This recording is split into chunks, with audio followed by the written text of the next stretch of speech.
O'sha va'da qilgan zirkalli glazur retsepti bilan keldim. Menga oldin juda qiyindek tuyulardi, aslida u darajada qiyin emas. Like bosib obuna bo'lib qo'ying, ungacha retsept o'rgataman. Muzli suvga jelatinni shu usulda solsangiz, qo'shig'da aralashtirib o'tirishni hojati bo'lmaydi.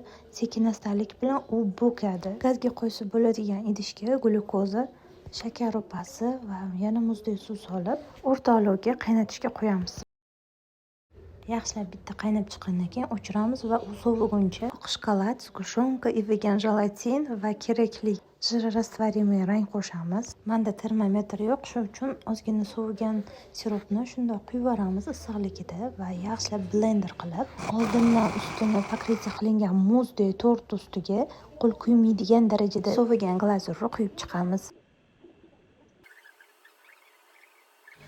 Tortiga ahamiyat beraylik, setkani ustida turibdi va ortiqcha glazur yana boshqa idishga tushyapti va uni yana qaytadan ishlatish mumkin. Glazur quyuqqina bo'lib, rangi sochli bo'lishi uchun qoshiq bilan yana bir marta ustidan quyib chiqdim. Qaranglar, kremli tortga nisbatan qizil glazur yaltillab turibdi.